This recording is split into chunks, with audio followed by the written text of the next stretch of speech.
Welcome back to the deep dive. Today we're really hacking into the subtle science of human magnetism, and we're starting with a fact that honestly it kind of recenters everything we think we know about attraction. You ready for this? Lay it on us. Okay. Research shows people are perceived as more appealing, like more attractive when they tell the truth compared to when they lie. That's fascinating, isn't it? Because it really speaks to the underlying signal. Attraction, fundamentally, it seems, it's about building trust, showing deep authenticity. It's not just hitting some, perfect superficial standard. Exactly. And our mission today is built right on that idea. We're digging into sources like The Ultimate Guide to Irresistible Attractiveness, and the core concept seems to be that true magnetism. It's this like powerful mix. Cocktail, you could think. Yeah, a controllable cocktail of physical presence, emotional intelligence, and maybe most importantly, that authentic confidence. Right. And that's our promise to you listening. We're synthesizing these evidence-based strategies, the ones that really enhance that lasting magnetism. We want to go past the quick fixes, reveal the three main levers that genuinely create that irresistible appeal. It's more of a long game approach. The long game in a world that feels increasingly short-term. Well, that connects to the bigger picture, doesn't it? Yeah. Why is this skill, attraction, maybe more critical now than ever? It's because we live in a world basically designed to just shatter our focus. Our source material highlights this genuinely staggering statistic.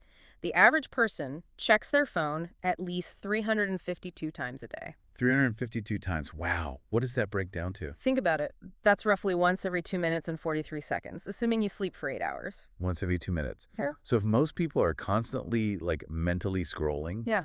then genuine focused presence, Yeah.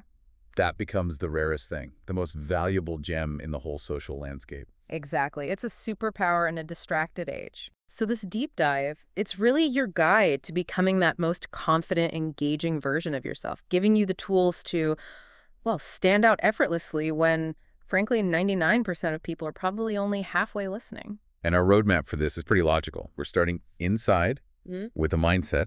Then we'll see how that translates outwards into the physical signals you send. Yeah. And finally, we'll get into mastering the subtleties of social magnetism. Okay, let's unpack it. Starting with that foundation, segment 1, the inner game. We're leading with mindset because, well, the research is just crystal clear.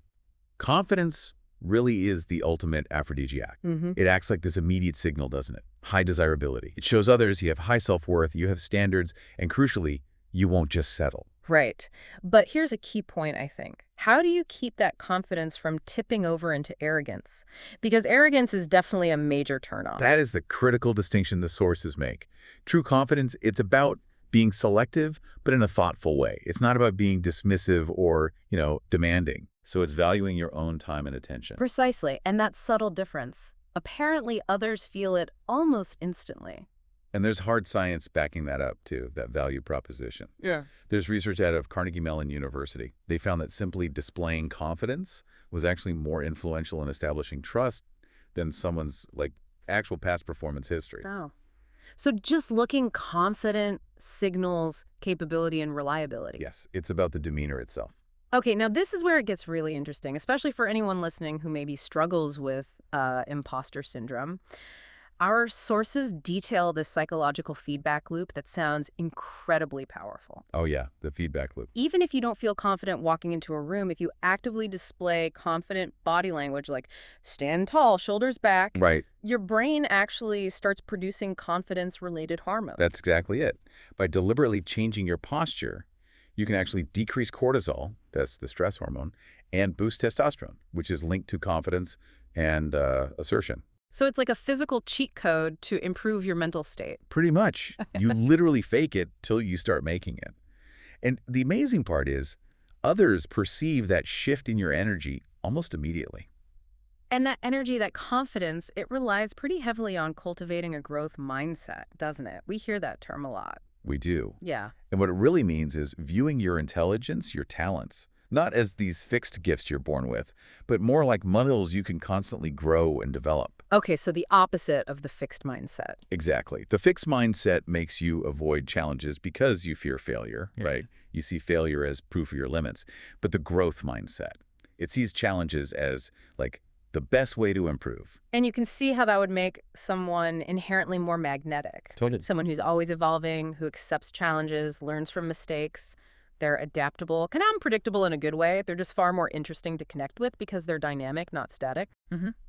Which, raises an important question then. If we agree that just looking confident and disciplined can instantly boost your appeal, what nonverbal signals might you be sending right now without even realizing it? Ah, a bit of a teaser. A mini hook. Once we finish talking about translating that inner discipline outwards, we're going to dive into the specific body language that research suggests makes men appear up to 20% more attractive. That's coming up in our third segment. Okay, I'm hooked for that. So let's say the foundation, the inner game, is solid. How do you translate that discipline, that confidence, into the physical signals you project? Let's talk segment 2, the physical and presentation dividend. Right. And we need to be clear here. This isn't about chasing some impossible magazine ideal. Right. It's about optimizing your health as a clear signal of self-control and vitality. Exactly. Fitness enhances attractiveness, yes, visually, but maybe more importantly because it signals self-control, discipline, vitality. It's the physical proof that you prioritize yourself, that you invest in yourself. And that matters because it suggests you'll likely bring that same discipline and care to other areas of life, like relationships or partnerships. We actually have some specific data here, although it sounds a bit clinical. Go on. The sources mention that for every 1% increase in time spent on physical exercise, physical appearance scores increase by 0.030 points. Okay, 0.030 points sounds tiny. Let's translate that academic jargon into, real-world impact. Yeah. What does that actually mean? Well, think of it like compounding interest.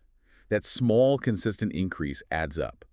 It's the difference between being, generally noticed versus being actively sought out. It translates visually into noticeably higher energy, probably a better mood, just a palpable sense of health. Right. And the sources also specifically note findings like women rating men who exhibit upper body strength as most attractive. Which suggests that fitness serves as this robust visual predictor of overall vitality and maybe physical competence. Okay, but fitness is only half the presentation battle, right? Yeah. And this next part is where I think many people, maybe especially men, kind of miss the boat entirely. Ah, grooming. Yes, proper grooming, it's strategic self-presentation, and honestly, it's a fundamental act of self-respect. It really is. And the research indicates pretty overwhelmingly that well-groomed individuals are perceived more positively. It profoundly influences those initial impressions, sometimes before you even open your mouth. It signals you pay attention to details, doesn't it? Which implies competence elsewhere. Exactly. And we should probably pause on some specifics here, especially the low-hanging fruit. Good idea. Our sources explicitly highlight that men with clear, glowing skin are perceived as healthier and more attractive. It's like an instant biological signal, right? Yeah. Low stress, good physical health. Precisely. And the habits needed aren't complicated, but they are essential. Like what? Well, maintaining a sharp haircut, keeping any facial hair neat and tidy, mastering a basic but effective skincare routine. We're talking cleanser and moisturizer level basic. Pretty much. That and prioritizing excellent dental hygiene. Neglecting these basics can really undermine all the confidence you've built internally. It suggests a lack of commitment to your own personal upkeep. Which sends a subtle negative signal. That attention to detail is the signal. If you respect yourself enough to handle the small details, others perceive you as someone who can handle the big things too. Makes sense. Okay, now let's transition into what feels like the ultimate differentiator, the thing that converts that initial curiosity into a real connection. Segment 3, the connection game. Right, and this is where we pay off that phone statistic from earlier. If constant distraction is the new normal, then mastering presence becomes the core social skill of the century. Presence. Giving someone your undivided attention. Exactly. Making them feel truly valued. And remember that feeling of being valued, that's what builds genuine long-term attraction, not just fleeting interest. And being present, it's an active process, isn't it? It's not just sitting there quietly. Not at all. It means listening actively, listening to understand what they're actually saying. Yeah. Not just, waiting for your turn to jump in. Uh-huh. And eye contact. Appropriate eye contact, yeah. Yeah. The kind that says, I see you. And crucially, physically putting distractions away, like phone face down on the table. That simple act signals the person in front of you is the priority right now. Huge signal. And when you communicate, the sources say attractive people don't just talk at others. They weave conversations more like engaging stories. Even conversations. How does that work? Well, a key research insight here is about remembering small details, seemingly insignificant things they might share, and then effortlessly bringing those details back into the conversation later on. Can you give an example of that living? Sure.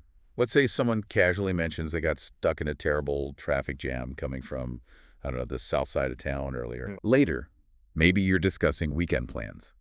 You could say something like, wow, since you had that brutal commute yesterday, I bet you're really looking forward to just being parked on the couch all weekend, huh? Ah, I see. You're showing you listened and remembered. Exactly. That simple act being remembered, it massively increases how valued someone feels. It deepens the connection immediately, way beyond just superficial small talk. Okay. Now let's deliver on that promise from earlier, the nonverbal power piece. The 20% boost. Yeah. The research indicates confident body language can make men appear up to 20% more attractive. That's an astonishing, instant upgrade just from how you hold yourself. It is, and the signals are quite specific. They really do speak louder than words sometimes. So what are they? Okay, first, use an open posture. Yeah. Shoulders back, head held high. Try to avoid fidgeting. Use purposeful, controlled gestures when you speak. Less nervous energy, more deliberate movement. Right. And always try to lead with a genuine smile, the kind that actually reaches your eyes. Ugh. The Duchenne smile. Got it. And when someone else is talking. Lean in slightly, just a bit. It signals engagement, it signals confidence and respect, all at the same time. That's the physical packaging down. But the sources suggest there's a real secret weapon, isn't there? Something that ties all these threads together, the inner game, the outer presentation. Ah, yes. Emotional intelligence, or EI, and relatedly, social intelligence, SI. Tell us more. Well, people with high EI, that's the ability to recognize, understand, and manage their own emotions, and also those of others. They're perceived as more genuine, mature, warm. You don't just react impulsively. Exactly. They respond thoughtfully. And social intelligence, SI, kind of extends that outwards. It's about reading the room, understanding the social context, adapting your behavior dynamically. So navigating complex social situations smoothly. Effortlessly, sometimes. They use emotional information to guide their actions, helping them say the right thing at the right time. It's incredibly skillful. It sounds like the difference between just having good intentions and being truly socially competent. Well put. Yeah. And competence itself is magnetic. Okay, so now for the synthesis. Pulling it all together. The ultimate equation for this irresistible appeal. We've covered confidence, fitness, grooming, presence, nonverbals, ESI. But there's one final magnet, often surprising, that our sources define as maybe the highest indicator of long-term social value. And that is kindness. Ah, yes. Kindness? It might sound simple, but the research is consistent. Engaging in what are called pro-social behaviors, offering genuine emotional support, cooperating, small acts of comfort, even just celebrating other people's wins, it significantly enhances attractiveness. Why is that? What does kindness signal? It signals deep emotional maturity. It proves you're a safe, valuable person to connect with. It suggests you can nurture and care for others, not just look out for yourself. That's hugely valuable. It's a really powerful takeaway. Kindness as a core component of magnetism. Yeah. Okay, before we fully wrap the equation, we promised a tactical Easter egg. Ooh, the bonus content. Since we've covered mindset and physical signals, let's talk about a quick external tool you can use. Apparently, a cross-cultural study found that women are most attracted to men wearing red. Red. Interesting. It's a fun little splash of color psychology, isn't it? A tactical edge, maybe? Maybe. But let's remember the foundation here. While a specific color might give a tiny boost, the quality, the fit, the cleanliness of your clothes, that's still far more important than the exact shade you choose. Right. That signals the attention to detail and self-respect we talked about, no matter the color. Precisely. So, wrapping this all up, what does this mean for you, the listener? The true, sustainable equation for lasting magnetism.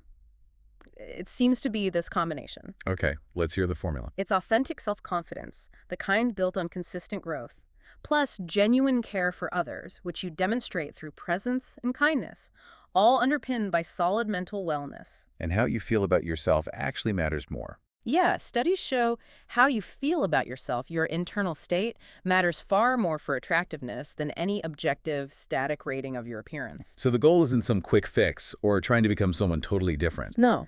It's more about the journey of, let's call it, sustainable attractiveness. It's about committing to becoming the most genuine, the most confident, highly present, and engaging version of who you already are.